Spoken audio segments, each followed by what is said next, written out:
paso al pastor Carlos Pareja con el tema bendiciones del año nuevo.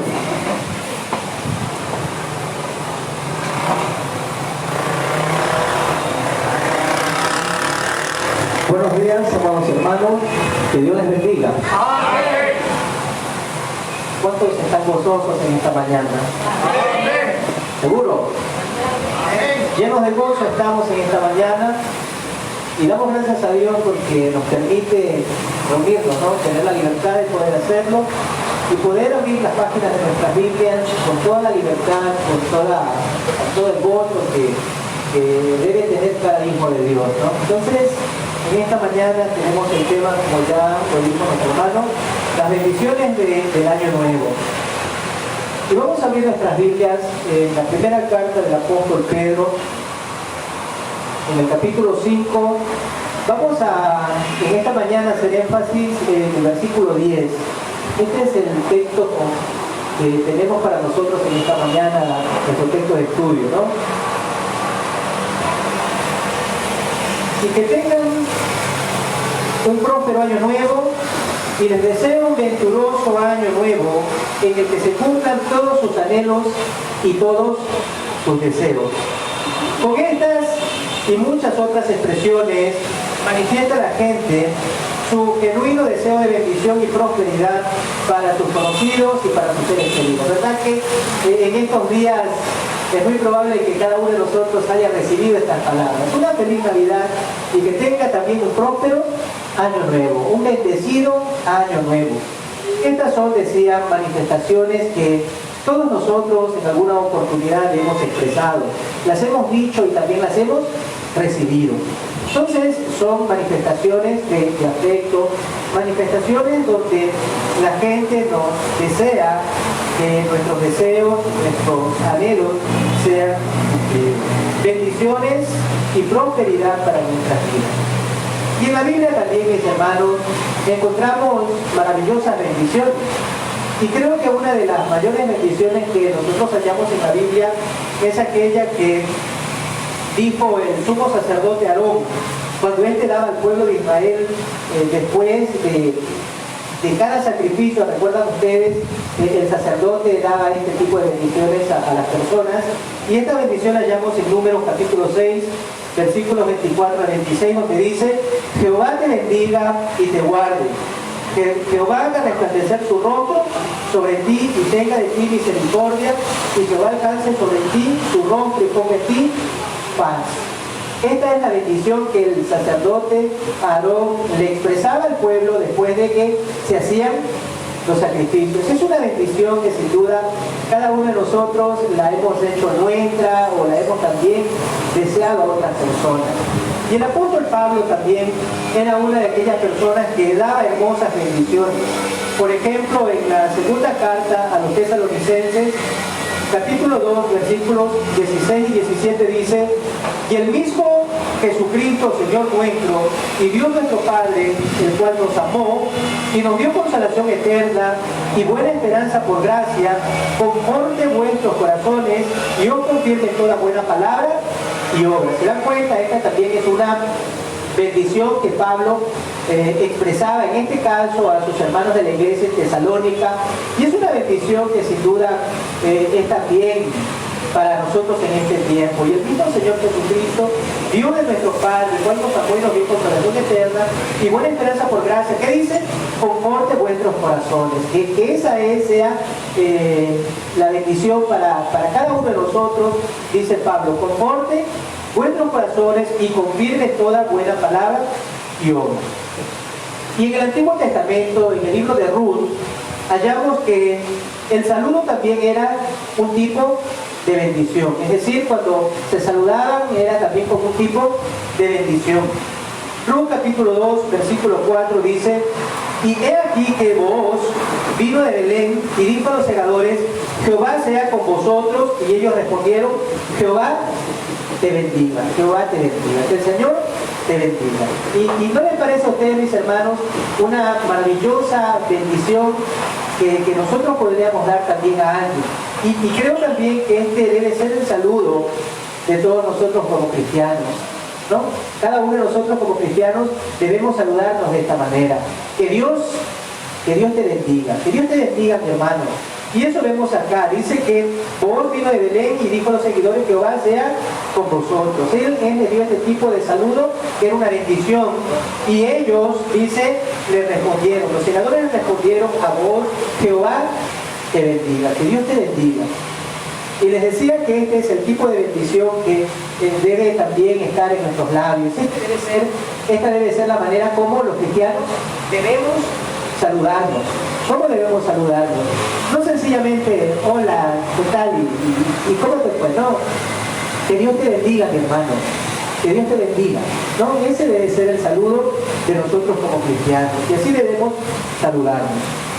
Y en nuestro texto base, para esta mañana, el apóstol Pablo dice, en el capítulo 5, primera de Pedro 5, versículo 10, dice: mas el Dios de toda gracia, aquí Pedro también noten la bendición que le expresa, mas el Dios de toda gracia, que nos llamó a su gloria eterna en Jesucristo, después que hayáis padecido un poco de tiempo. Recuerden ustedes que estos hermanos a quienes Pedro les escribe estaban atravesando un tiempo de tribulación, pues eran perseguidos a causa de su fe.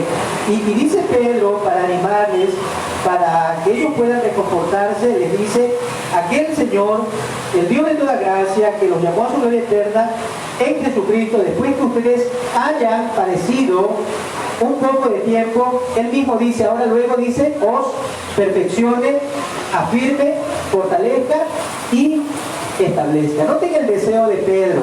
El deseo de Pedro es que estos hermanos, después de que hubiesen pasado por un tiempo de tribulación, por un tiempo de prueba, dice, ahora dice, mi deseo es que el Señor, nuestro Dios Todopoderoso, que nos llamó, dice, a su gloria eterna en Jesucristo, que haga. Él mismo dice ahora, los perfeccione, los afirme, los fortalezca y los establezca. Y hoy les invito, mis hermanos, a que juntos meditemos en estos 4 verbos que vemos en este versículo. 4 verbos que indican acciones de parte de Dios en beneficio nuestro. En otras palabras, Pedro les dice, anhelo, deseo que Dios les bendiga. ¿De qué manera? Que el Señor les bendiga entonces perfeccionándoles, afirmándoles, fortaleciéndoles y estableciéndoles. Son 4 verbos que indican entonces, decía, acciones divinas en nuestro favor o para nuestro beneficio. Y quiero que analicemos estas bendiciones que el apóstol Pedro nos desea, que no son otra cosa que el deseo también de Dios. Pedro, Dios por medio de Pedro nos dice aquello, ¿no? Desea Dios que cada uno de nosotros sea bendecido de esta manera. Pero no solo quiero que en esta mañana meditemos en el deseo que Dios tiene para con nosotros, sino que nosotros mismos procuremos que estas bendiciones lleguen a nuestras vidas. El anhelo, el deseo de Dios es que cada uno de nosotros tenga todo aquello, pero también es importante que cada uno de nosotros pongamos en práctica aquello para que podamos hacer esta nuestra bendición para este nuevo año. Entonces, ¿estamos claros? Estamos, creo todos, con el entendimiento abierto en esta mañana para que podamos no solamente saber o conocer cuál es el deseo de Dios para nuestras vidas, sino que nosotros mismos debemos procurar que estas bendiciones sean nuestras. ¿Y qué vamos a hacer? ¿Cómo vamos a lograr que estas bendiciones sean para nuestra vida? Bueno, eso vamos a ver en esta mañana. Entonces, en primer lugar, o el primer deseo, o la primera bendición que viene de parte de Dios por medio del apóstol Pedro para nosotros, es que el Dios de toda gracia dice, os perfeccione. El Dios de toda gracia os perfeccione. El deseo de Pedro para nosotros, y es sin duda el deseo de Dios para nuestras vidas como cristianos, como creyentes, es que seamos, dice, perfeccionados. Que seamos perfectos. Es absolutamente necesario que el cristiano llegue a la perfección. Ahora, hay quienes afirman que en este mundo nadie llegará a ser perfecto. No sé si usted habrá escuchado en alguna ocasión cuando le hablamos a la gente del deseo de Dios es que seamos nosotros perfectos. La gente enseguida dice, bueno, en este mundo no existe nadie perfecto. El único perfecto, muchos dicen, es Dios, y nadie puede llegar a ser perfecto en este mundo. Y mis hermanos, esa es una verdad. El único perfecto en este mundo es Dios. Pero también es cierto que muchas personas utilizan esta afirmación como pretexto para no alcanzar la perfección que el Señor demanda de cada uno de nosotros. Muchas veces simplemente el hecho de decir nadie es perfecto en este mundo sirve como un pretexto para no vivir de acuerdo a la voluntad de Dios. Y sencillamente muchos utilizan decir entonces como pretexto para no hacerlo, para no buscar el perfeccionamiento que viene de parte de Dios. Y mis hermanos, el perfeccionamiento debe ser la meta de todo buen creyente en Jesucristo. Eso es lo que el Señor nos dice acá. Debe ser nuestra meta, debe ser uno de nuestros propósitos para este tiempo. Llegar a ser perfecto.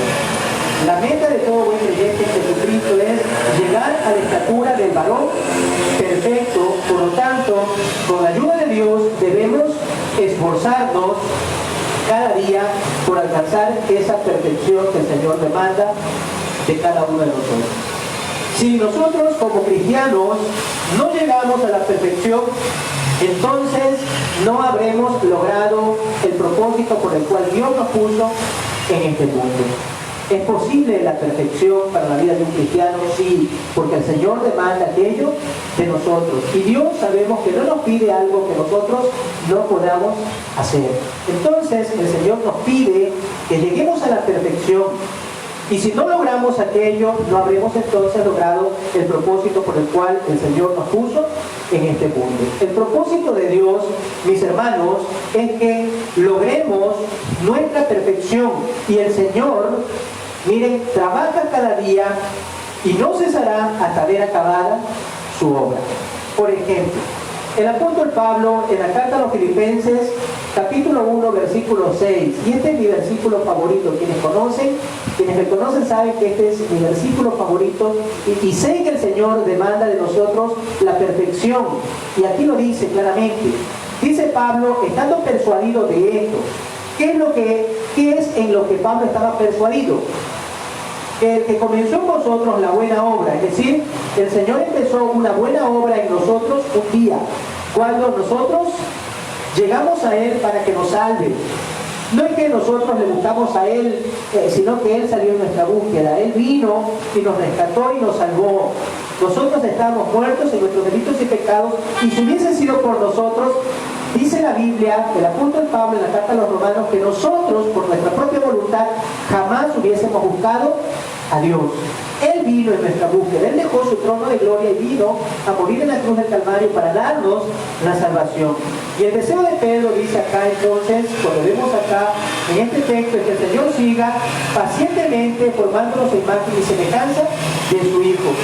Pablo dice también, estando persuadido de esto, que el que comenzó con nosotros la buena obra, ¿qué pasará? Dice, la perfeccionará hasta el día de Jesucristo. Está hablando acá de perfección, de perfeccionamiento. El perfeccionamiento es una obra de Dios. Dios tiene como propósito, como deseo para cada uno de sus hijos el perfeccionamiento, que seamos perfectos. Y el Señor está haciendo esa obra maravillosa cada día en nosotros para que nosotros seamos perfectos. Él empezó la buena obra y la perfeccionará. Su obra va siendo cada día perfeccionada hasta el día de Jesucristo. Y el deseo entonces es que Dios pacientemente continúe formándonos a imagen y semejanza de su Hijo Jesucristo, el varón perfecto. Y Dios es un Dios, mis hermanos, de perfección. Dios es un Dios perfecto y es un Dios de perfección. Él jamás, por ejemplo, ha dejado una obra inconclusa. Cuando nosotros leemos en el libro de Génesis la obra del Señor, cuando el Señor empezó a la creación, a hacer la creación, y vemos su mano en la creación y nos damos cuenta que su obra es perfecta. No vemos que el Señor dejó una obra inconclusa o no dejó una obra perfecta. En Génesis 1:31 dice, por ejemplo, y vio Dios todo lo que había hecho y he aquí que era bueno en gran manera. Otras versiones traducen esta palabra bueno como perfecto. Y vio que era perfecto en gran manera. ¿Y de qué está hablando el contexto? Está hablando de la creación. Dios había creado todo lo que existe a nuestro alrededor y puso al ser humano, puso al hombre sobre esta tierra y el Señor descansó un día y en ese día el Señor pudo observar, dice, toda su creación y vio que todo era bueno en gran manera. Vemos entonces la perfección de Dios en su creación. Y en segundo lugar, cuando vemos la mano de Dios en la redención de los hombres, vemos también que su obra fue completa. La obra de redención fue una obra completa, una obra perfecta. Jesucristo lo dijo de la siguiente manera, Juan 19:30. Cuando Jesús hubo tomado el vinagre, dijo, consumado es. Y esa palabra, consumado, quiere decir que la obra fue completa. Obra completa. Y habiendo inclinado la cabeza, entregó el Espíritu. Y el contexto nos habla acá que la obra de redención para los hombres fue, dice, realizada de una manera perfecta. No hubo nada que añadirle. No hay nada que podamos añadir para que los hombres puedan ser salvos. La obra que Jesucristo cumplió en la cruz del Calvario fue una obra completa, una obra perfecta. Y dijo el Señor Jesucristo, consumado es. Todo lo que debía hacerse para la redención de los hombres, el Señor lo hizo de una manera tan perfecta en la cruz del Calvario. Y vemos entonces que la creación de Dios y su obra de redención y todo lo demás, nada de aquello quedó inconcluso. Todo fue hecho por Dios y lo hizo de una manera, dice, perfecta. Entonces, Dios es un Dios perfecto y es un Dios de perfección. No podemos decir que su obra es inconclusa, todo lo que Dios hace es perfecto. Y del mismo modo, Dios quiere ver que sus hijos sean perfectos, que sus hijas sean perfectas, sean perfeccionados. Esa es la voluntad de Dios. En Lucas capítulo 6, versículo 40 dice, el discípulo no es superior a su maestro, y obviamente ningún discípulo es, dice, superior a su maestro, el Señor Jesucristo, mas todo el que fue perfeccionado será como su maestro. Y se dan cuenta que está hablándonos de perfeccionamiento.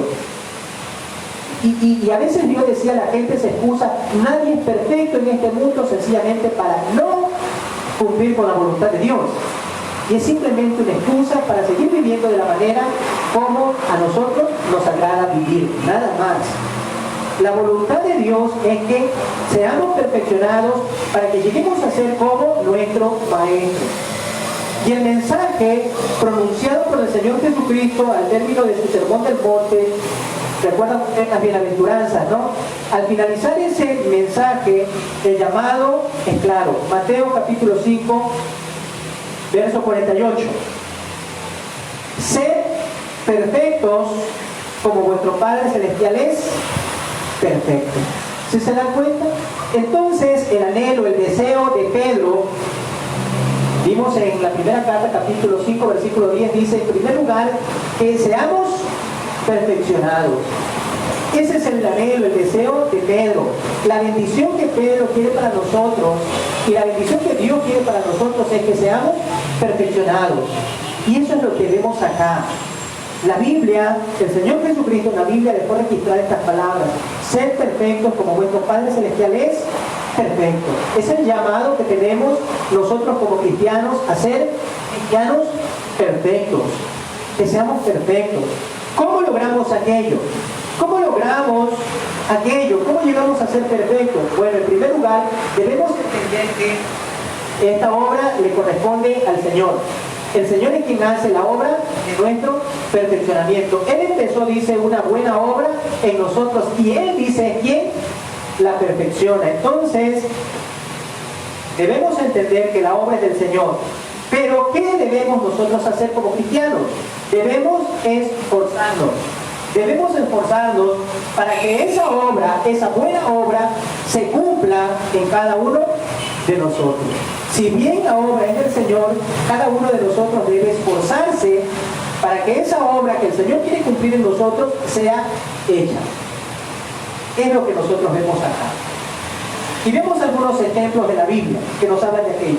Hebreos capítulo 6, versículo 1. Hebreos 6.1 dice, por tanto, dejando ya los rudimentos de la doctrina de Cristo. Hay personas que viven, ¿cómo podríamos decir? El infantilismo, ¿no? De una manera eterna. Toda la vida siguen siendo niños. Toda la vida siguen siendo niños en la fe. Y siempre hay necesidad de estarles volviendo a repetir los principios básicos porque no nos tomamos el tiempo, no nos esforzamos por dejar ya los rudimentos, dice acá, y no avanzamos. Dice, dejen ya los rudimentos de la doctrina de Cristo y vamos adelante. ¿Hacia qué dice? A la perfección. A la perfección. No ser niños de una manera eterna. Si bien la Escritura nos dice que para entrar al reino de los cielos tenemos que volvernos como niños, y eso es el principio. Pero no toda la vida vamos a ser niños. Ya dejen, dice, los rudimentos, ya dejen las cosas básicas, ya dejen lo elemental.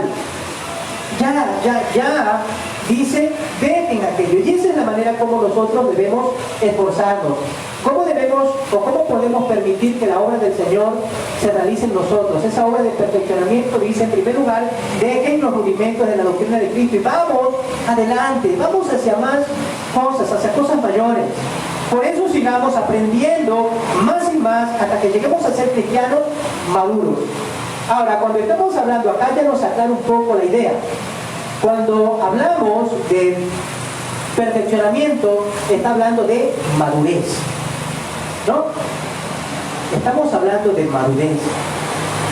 Y aquí nos aclara la idea. A veces, si pensamos que debemos llegar a ser perfectos de la manera como siempre nos imaginamos, que es siempre lo contrario a las Escrituras, o generalmente a lo de las Escrituras, entonces sí vamos a buscar la excusa de que nadie es perfecto en este mundo.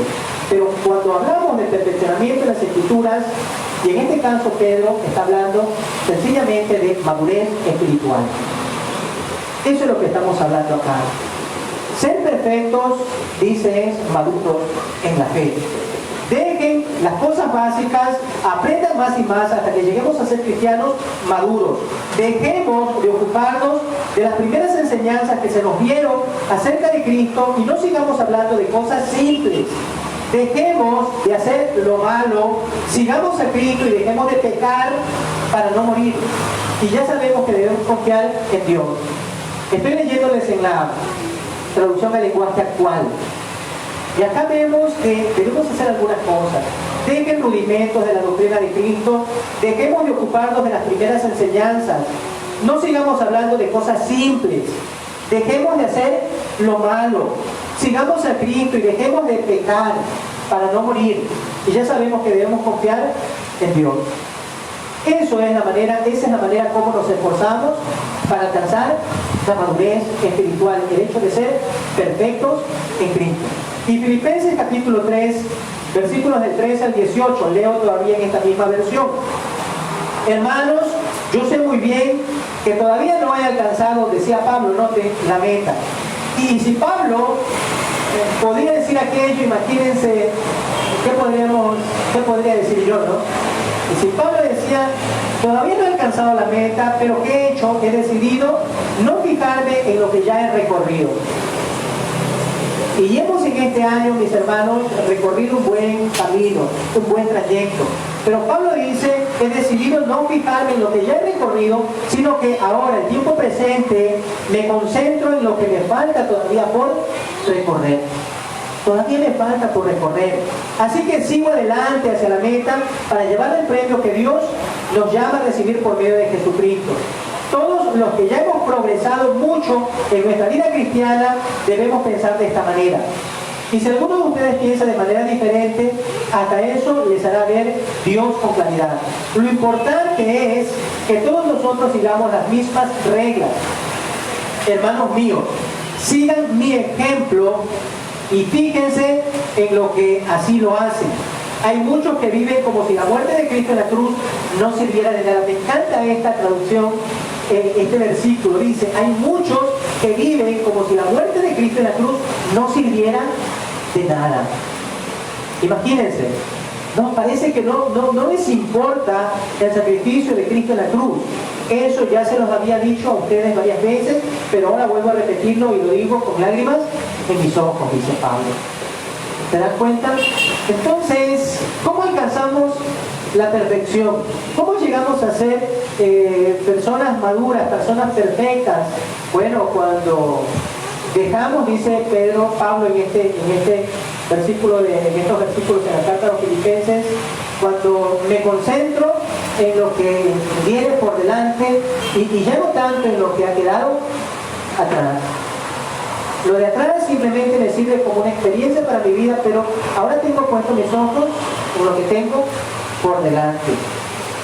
Entonces, la primera cosa que vemos acá, que es el deseo de Dios, y Dios nos hace entender aquello por medio de Pedro, es que el Dios de gracia dice, os perfeccione.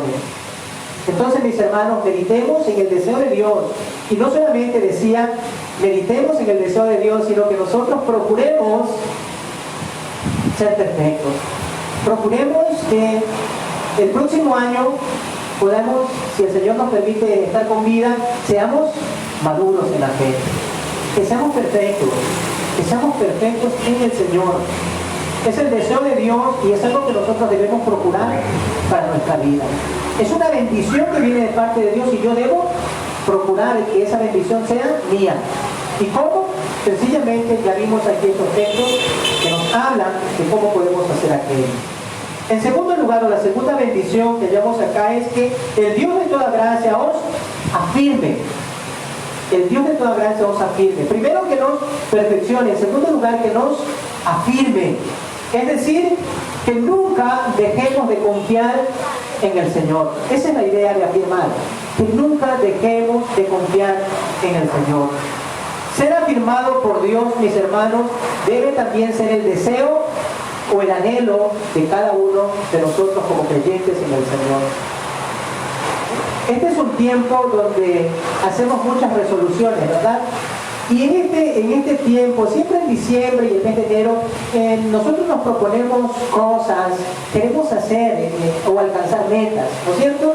Y siempre estamos pensando en que voy a hacer esto, voy a hacer lo otro. Y ya mismo le menciono una lista de propósitos que la gente se hace en este tiempo, ¿no? En otro punto le vamos a mencionar esto.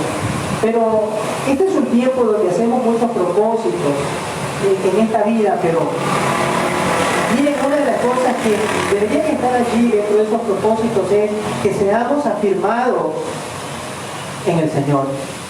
que estamos afirmados en Él. Dios quiere cristianos firmes, cristianos que no claudiquen, que no abandonen su puesto, que no sean de los que hoy están y mañana ya no están porque sencillamente, ¿qué pasó? Se fueron. Y ya no están con nosotros porque se fueron. Dios quiere cristianos firmes, que no claudiquen, que hoy estén y mañana ya no estén o quién sabe si estarán. Dios quiere cristianos que estén firmes. Dios quiere que seamos firmes. Y firmes en nuestra fe, es una de las cosas que Dios quiere que seamos.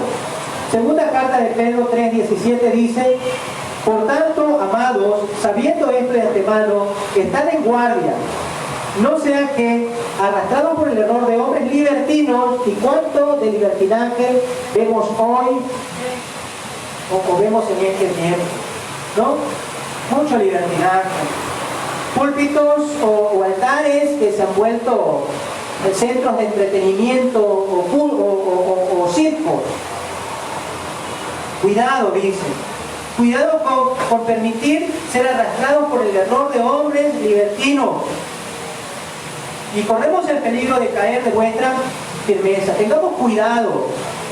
Cuidado con aquellos mensajes que son muy atrayentes para nuestros oídos, pero que en realidad no tienen nada que ver con el Señor. Cuidado con el error de hombres libertinos. Cuidado porque podemos caer en nuestra firmeza, dice aquí. Y 1 de Pedro 5:9 dice: pero resistid firmes en la fe, sabiendo que las experiencias de sufrimiento se van cumpliendo en vuestros hermanos en todo el mundo. Firmes en la fe, mis hermanos. Firmeza para no ser arrastrados por el error de hombres libertinos, pero firmeza también para que podamos mantenernos de pie cuando venga la adversidad. El sufrimiento es algo que forma parte también de la vida del cristiano, y dice: firmes en nuestra fe para no claudicar cuando venga el sufrimiento a nuestras vidas. Es algo que experimentamos todos los cristianos en el mundo. Usted no es el único cristiano que sufre. Tal vez usted puede estar pensando: pero solo a mí me va mal. Solo a mí nomás me sucede esto. ¿Por qué solo a mí? No, dice Pedro acá, que este sufrimiento se va cumpliendo en vuestros hermanos en todo el mundo.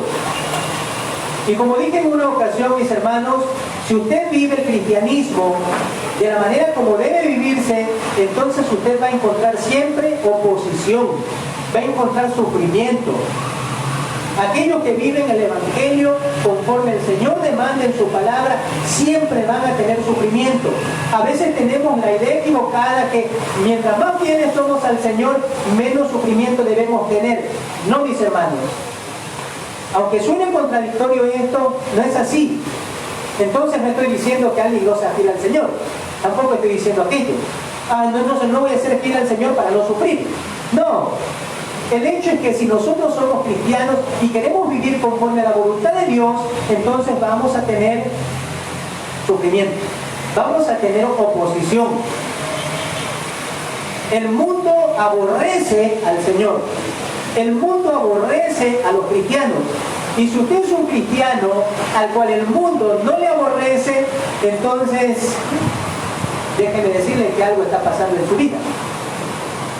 Y si usted es un cristiano al cual el mundo lo ama, déjeme decirle que algo está sucediendo con su cristianismo. Si usted es un cristiano y vive conforme a la voluntad del Señor, el mundo tiene que aborrecerle. Usted no tiene que caerle bien a todas las personas. Es más, les va a caer mal. Porque el cristianismo va en contra de todo el sistema de este mundo.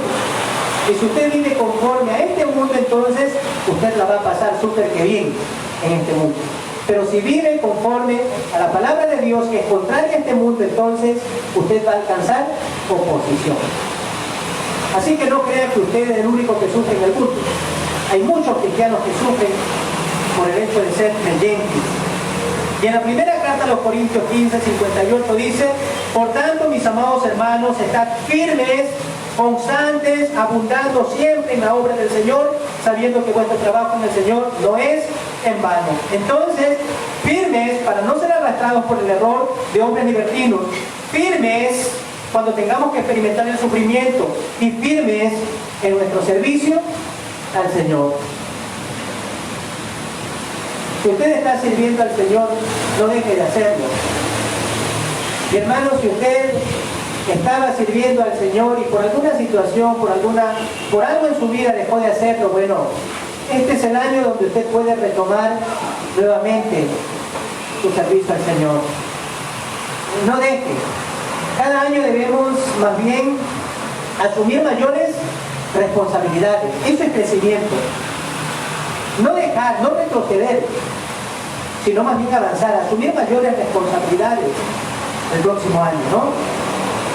Y mis hermanos, el apóstol Pablo relaciona la firmeza espiritual con la firmeza de un árbol. ¿Ustedes han visto esos árboles tan grandes y frondosos? Pablo relaciona la firmeza espiritual con la firmeza de un árbol.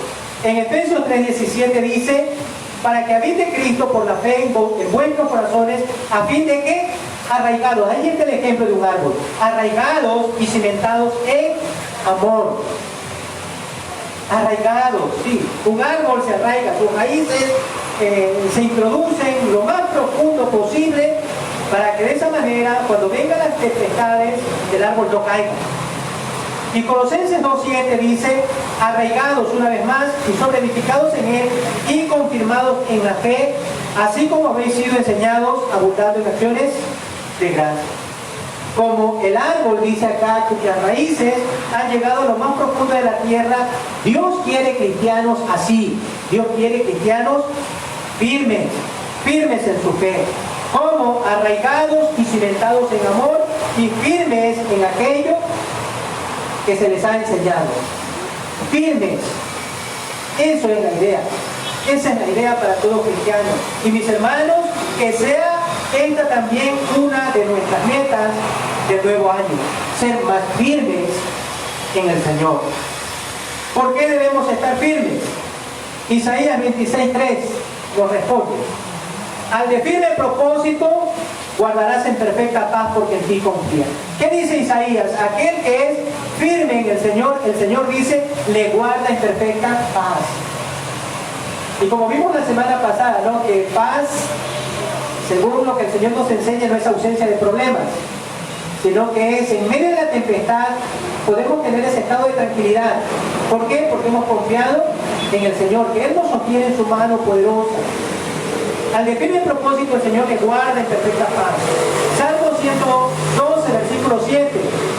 No temerá las malas noticias, su corazón está firme, confiado en el Señor. Cuando una persona está firme, mis hermanos, aun cuando vengan las peores noticias a su vida, ¿qué pasa? No nos desesperamos. Nos mantenemos en nuestra misma posición porque sabemos que quien controla el universo es nuestro Padre amoroso. La firmeza nos ayuda a eso, a no claudicar. Cuando viene la tempestad, cuando viene el sufrimiento, sabemos que el Señor nos sostiene. No temerá malas noticias. Salmo 32:10. Muchos son los dolores del impío, pero al que confía en el Señor, la misericordia lo rodea. ¿Sí se dan cuenta? ¿Cómo el Señor nos rodea de misericordia cuando somos fieles, cuando confiamos en Él? Y el Salmo 92, versículo 12. El justo florecerá como la palmera y crecerá como cedro en el Líbano. Eso es para el que confía en el Señor, para el que es fiel al Señor. Crecerá como cedro en el Líbano y florecerá como una palmera. Y usted sabe una característica de la palmera, ¿no?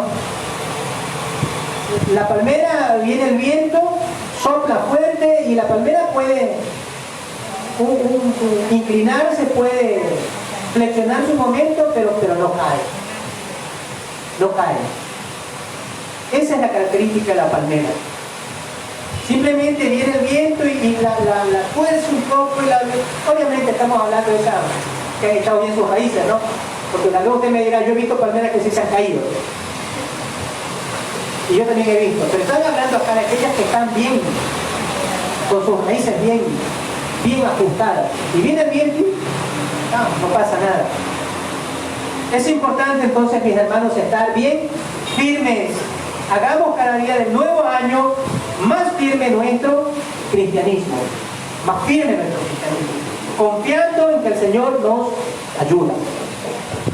En tercer lugar, o la tercera bendición, o el propósito que Dios tiene para con nosotros, es que, y dice Pedro, que el Dios de toda gracia os fortalezca, nos perfeccione, nos afirme, y ahora miren, nos fortalezca. Aquí la idea es que el Dios de gracia nos dé la fuerza suficiente para no desanimarnos. Miren, que Dios nos dé la fuerza para no desalentarnos, para no desanimarnos. No solo se trata, mis hermanos, de profundizar las raíces, sino también de desarrollar una estructura que llegue a ser una fortaleza. Esa es la idea. Raíces, pero además dice una estructura que llegue a ser una fortaleza en mi vida. A la vida cristiana puede llegarle tempestades. ¿Qué tipo de tempestades? Sufrimientos, enfermedades. Los cristianos no tienen por qué enfermarse y no tienen por qué pasar dificultades en esta vida. Los cristianos tienen que ser millonarios, todos ellos ricos siempre, ¿no? Y usted tiene que darle bastante al Señor para que le dé bastante también. Eso no enseña la Biblia. Eso no enseña la Biblia. La Biblia enseña todo lo contrario. A la vida cristiana nos llegan tempestades, y por otro lado tenemos tentaciones, tenemos pruebas, la duda, nos desanimamos, y algo que sucede nos llega a veces a pensar y decimos ya no quiero ni congregarme más, y ya no voy a congregarme nunca más. Y ya no voy a servir al Señor nunca más, ya no voy a seguir al Señor. De hecho, me regreso al mundo porque allá estaba mejor. Allá nada me pasaba, ¿no? Pero nada de eso, hermanos, debe ocurrir en la vida cristiana. Habrá dificultades, las cosas parecerán que no van del todo bien, pero para eso necesitamos, dice acá, esta bendición de parte de Dios, para no desanimarnos. Hay vientos de doctrinas erróneas que usted ya no sabe, si no está firme en el Señor, en lo que cree, usted ya no sabe ni qué mismo creer. Hay tantas cosas que aparentemente vienen de Dios. Prácticas que pueden hacernos tambalear, o como decimos muchas veces, nos hacen mover el piso, ¿no? Se nos mueve el piso. Tambalear en lo que hemos creído. Asimismo, el mundo con todas sus atracciones puede desestabilizarnos en nuestra fe cristiana. Y muchos cristianos, lamentablemente tenemos que decirlo, han seguido la corriente de este mundo con sus supuestas diversiones y libertades. Muchos han caído en aquello. Pero mis hermanos, la vida cristiana y todo lo que implica demanda una fuerza especial, y esa fuerza proviene de Dios. Necesitamos estar fortalecidos en el Señor para soportar todo aquello que este mundo nos depara. Colosenses 1:11 dice: fortalecidos con todo poder según la potencia de su gloria, para obtener toda perseverancia y paciencia con gozo. Y Efesios 6:10 dice: por lo demás, hermanos míos, fortaleceos en el Señor y en el poder de su fuerza. ¿Dónde nos fortalecemos? Es en el Señor. En el Señor. Toma de su fuerza, dice acá Pablo. El Señor quiere ver cristianos fuertes, que ninguna tempestad los quiebre. Eso quiere el Señor. Cristianos fuertes, que cuando venga la tempestad, cuando venga el sufrimiento, cuando venga el dolor, hermanos, no nos desanimemos. Y el mundo nos presenta un panorama muy incierto. Hoy se dice una cosa, mañana se dice otra cosa, y ustedes y muchos en este mundo están claudicando, están dándose por vencidos, frente a la situación de este mundo. Pero mis hermanos, debemos, dice, ser fortalecidos en el Señor, cristianos fuertes, que ninguna tempestad, que ninguna pandemia, que ninguna fuerza externa pueda derribarnos. Estaba leyendo en esta semana un artículo acerca del bambú. Ustedes saben lo que es el bambú. Es una planta, ¿no? Bambú, como la caña, sí, la caña. Entonces, decía lo siguiente. Dice que el bambú puede crecer tanto en grupo o puede crecer de manera solitaria. Uno o en grupo. Y dice que tarda 7 años de crecimiento bajo tierra. Imagínense, para usted recién ver el bambú, tiene que esperar 7 años para que usted vea que recién está saliendo. Son 7 años que demora en salir. Pero ya vamos a ver por qué 7 años. Puede, dice, cuando ya por fin sale, alcanzar entre 20 a 40 metros de altura. Imagínense, 20 a 40 metros de altura. Puede conformar, decía, densos bosques o alzarse de una columna con un diámetro en su tronco cercano a 1 metro. Y sea como sea su crecimiento o disposición, hay algo que nunca cambia en el bambú. ¿Y saben qué es lo que nunca cambia en el bambú? Es su resistencia y su flexibilidad. Se sabe incluso que han soportado terremotos de grandes magnitudes. Es más, tampoco importa cuando se cortan sus tallos, porque el bambú, dice, tiende a regenerarse, a curarse y crecer de nuevo con una fortaleza superior e imparable. Esos 7 años que les mencionaba, de crecimiento bajo tierra, extendiendo sus raíces y asegurando con firmeza su cuerpo, hacen posible que permanezca en pie a pesar de las peores tempestades. ¿Se dan cuenta? Esos 7 años que hay que esperar con paciencia a que brote, están trabajando bajo tierra. ¿Y qué es lo que está haciendo bajo tierra? Sencillamente está fortaleciéndose bajo tierra, echando raíces de tal manera que después de 7 años que sale, llega a crecer entre 20 y 40 metros y es tan resistente que aún terremotos no pueden derribarlo.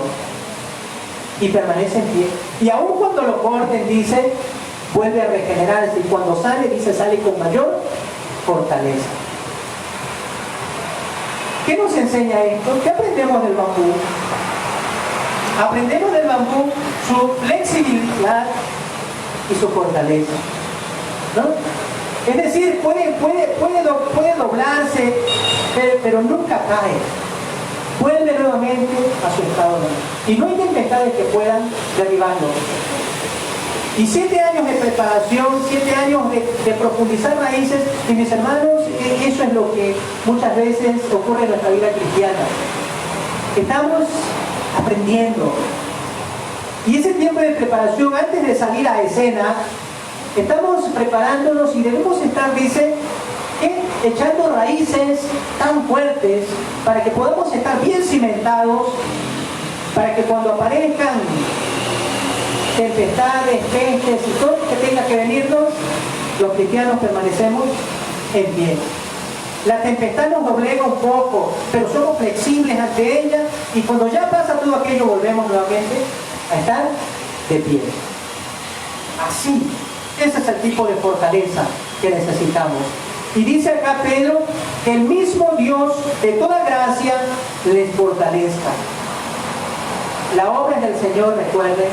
Él nos fortalece. Fortaleceos en el Señor, dice Pablo, pero nosotros tenemos la responsabilidad de ¿qué?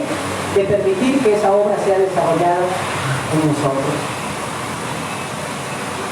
Y lo último, el último deseo que vemos acá que Pedro menciona de parte de Dios es que el Dios de toda gracia os establezca. Mis hermanos, que el Señor nos establezca.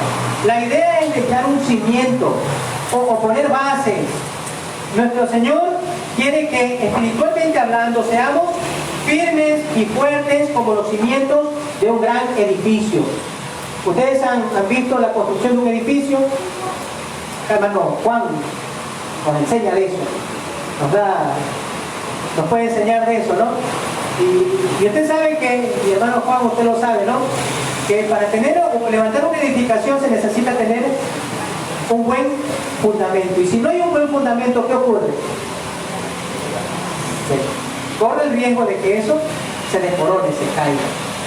Y eso es lo que está diciendo acá. Que el Dios de toda gracia os fortalezca. Que el Señor nos ayude a tener buenos cimientos para no desmoronarnos. El Señor quiere establecernos de esta manera. Firmes, ¿para qué? Para que podamos ser de bendición a toda persona que tenga un acercamiento a nosotros. ¿Sí se han dado cuenta que durante todo este tiempo que hemos estado con estas disposiciones, con todo aquello que hemos vivido durante estos últimos 6 meses? ¿Sí se han dado cuenta? ¿Cuántas personas llenas de angustia, llenas de dolor, llenas de desesperación? ¿No? ¿Ustedes se dieron cuenta? Sí, si no se dio cuenta, no sé dónde estaba usted viviendo. Y como cristiano debió haberse dado cuenta. Y debió haber sido un tiempo donde usted como cristiano debía ser de bendición para todos aquellos. En lugar de desesperarnos, de angustiarnos, de mirar toda la situación que está, debimos haber sido de bendición para todos aquellos que no tenían conocimiento de Cristo. Y mi hermano, si usted no evangelizó al menos a una persona durante este tiempo, qué pena. Si al menos no le habló del Señor a una persona en este tiempo, no lo llevó a los pies de Cristo en este tiempo, no sé cuándo lo va a hacer. No sé cuándo lo puede hacer. Este fue el tiempo propicio para hablar. Tal vez si no lo llevó a que acepte a Cristo, pero por lo menos usted le habló. Le habló de Cristo, ¿no? Entonces, mis hermanos, Dios quiere que seamos de bendición para toda esa gente que busca con ansiedad a alguien en quien confiar en tiempos de angustia. ¿Y qué mejor que un hijo de Dios para que sea esa bendición para otros? ¿Qué quiere decir establecer? Esta palabra establecer tiene sinónimos y son implantar, instaurar, instituir, fundar, instalarse o asentarse. Fundarse o asentarse. Miren, nosotros necesitamos estar bien establecidos en nuestra fe, establecidos en nuestros principios, en nuestras prácticas, en la doctrina del Señor. No digo en nuestra. A veces la gente dice, nuestra doctrina, ¿no? En la doctrina del Señor. En la doctrina del Señor. Para no ser jactancioso y decir que nosotros somos los dueños de la mejor doctrina. No, la doctrina del Señor, la doctrina bíblica. Tenemos que estar establecidos. Hay muchos cristianos que andan de un lugar a otro. Hay gente que anda de iglesia en iglesia. Otros hacen lo que dice el predicador de moda. Hay otros que no saben ni lo que creen, pero se creen todo lo que se les dice. Hay que tener cuidado. Acá la idea es que como cristianos debemos permanecer firmes e inconmovibles según lo que se nos ha enseñado. Debemos ser como Pablo, que dijo lo siguiente: yo sé a quién he creído y estoy seguro que es poderoso para guardar mi depósito para aquel día. Eso es establecerse. Estar establecido en un lugar establecido. No andar como se dice, ¿no? De flor en flor, como mariposa de flor en flor, ¿no? Y escuchando de todos lados, y el motivador, porque son motivadores ahora, ¿no? Motivador de moda me dice que hay que hacer esto. Ay, yo me creo. Como no estoy establecido ni en lo que yo mismo creo, entonces creo cualquier novedad o cualquier cosa que de momento. Establecido. ¿Tiene alguna inquietud? Vaya a la Biblia. Vaya a la Escritura. Es más fácil escuchar lo que alguien tiene que decirnos pedir nosotros y tomarnos el tiempo de abrir las Escrituras y nosotros mismos pedir sabiduría al Señor y decirle: Señor, enséñame si esto es en realidad lo que tú estás diciendo por medio de esta persona. Eso es lo que tenemos que hacer. Ir a las Escrituras, la Biblia. Entonces, mis hermanos, necesitamos estar establecidos. Y eso debe ser también un propósito en nosotros. Y yo les decía hace un momento que este es un tiempo propicio para que la gente haga sus propósitos. Y aquí les voy a mencionar una lista de propósitos que me encontré en esta semana en internet. Hay recomendaciones, ¿no? La gente recomienda, encontraba de un, ahora le llaman coach. Coach, ¿sí saben qué es eso? No saben. Bueno, hay gente que ahora orienta, guía, ¿no? Entonces, decía uno de estos coaches que debemos hacer los siguientes propósitos para nosotros en este tiempo. Y decía, debemos proponernos aprender un idioma nuevo. Y mis hermanos, no estoy en contra de esto por si acaso. No crean que estoy en contra de esto. Si usted puede aprender un nuevo idioma, maravilloso, mis hermanos.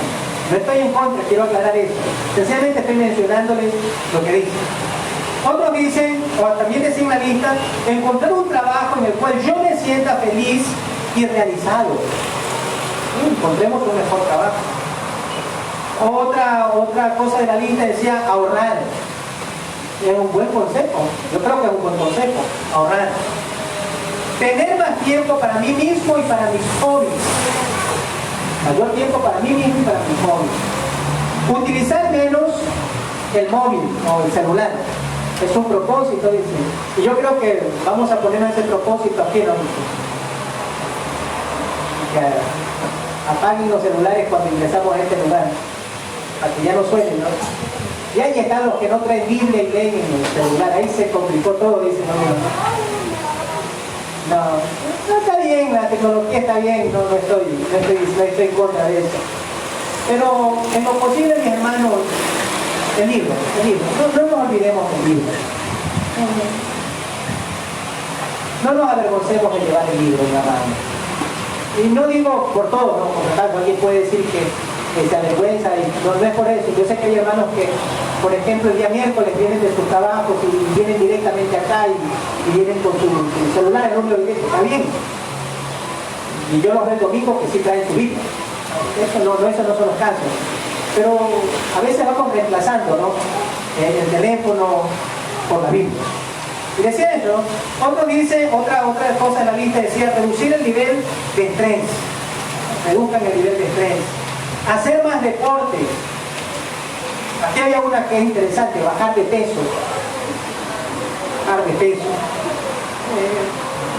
Sería bueno, ¿no? Otro decía, ampliar mis círculos de amistades. Aumentar la confianza en mí mismo. Tener más tiempo de calidad con mi familia. Aprender a conducir, para que ya no lo lleve el suegro. Entonces, ser más organizado, bueno. Dormir más. Algunos yo tengo que decir, duermo menos para que llegue más temprano. Dejar de comer carne. Aprender a nadar. Dejar de postergar. Visitar nuevos países. Buen propósito, ¿no? Si se van, me llevan. Cocinar más en casa. Ya no coma tanto en la calle, dice, cocina en casa. Viajar solo. Ser más productivo. Mudarse de ciudad o mudarse de país. Hacer algún tipo de voluntariado. Dejar de fumar. Comer sano. Andar más en bicicleta y menos en auto. Bueno, vemos acá que es una lista que, en fin, no vemos nada malo, ¿no? No vemos nada malo. Son cosas que obviamente ayudan. Son cosas que ayudan, ¿no? Volverse un poco ecologista, como ya usar el carro y usar bicicleta. Solo corremos el riesgo de que nos tomen la bicicleta en el camino. Pero bueno, eso es otra cosa. Pero la idea que vemos acá es que son buenos propósitos.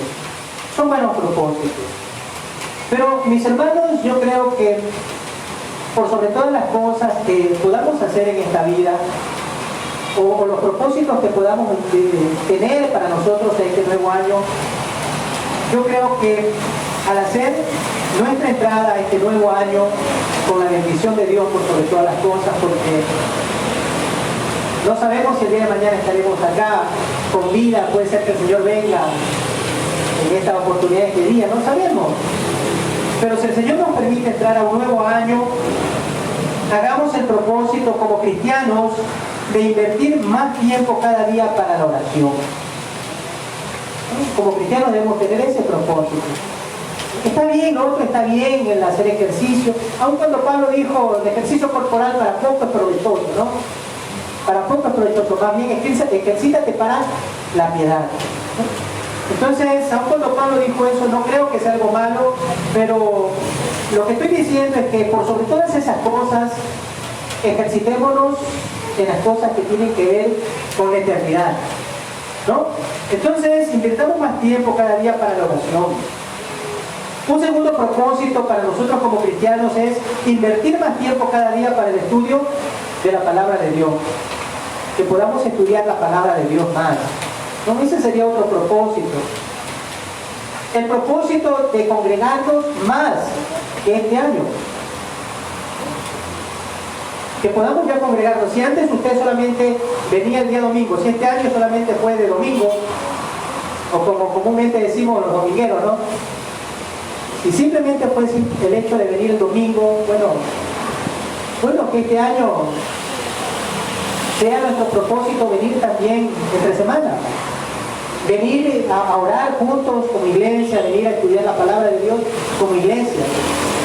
Aprender más del Señor para alcanzar la madurez, vengan al discipulado. O sea, venir a todas esas cosas, ¿no? Que ese sea nuestro propósito. El propósito de ganar personas para Cristo. Que esos sean propósitos para nosotros como cristianos.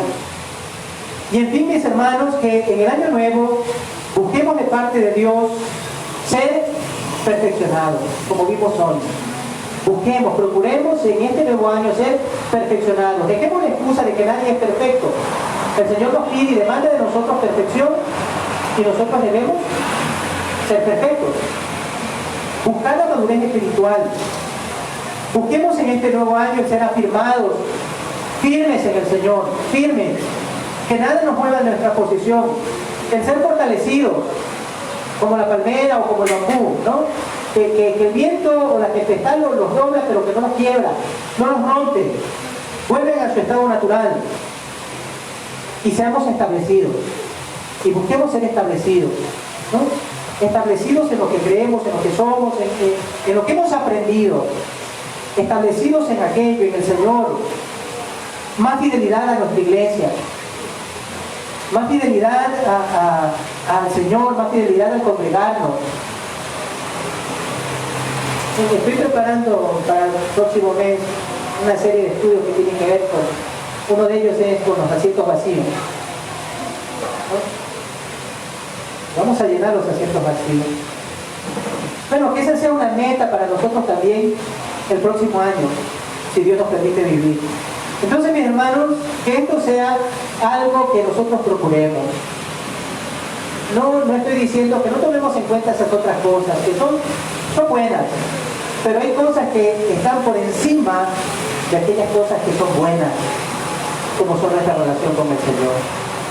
Que eso sea en realidad lo más importante para nosotros en este tiempo, y que con la ayuda del Señor y con su bendición podamos tener, ahora sí, un excelente nuevo año, un próspero año nuevo, un bendecido año nuevo para cada uno de nosotros. Que así sea siempre. Amén. Amén. Que Dios les bendiga.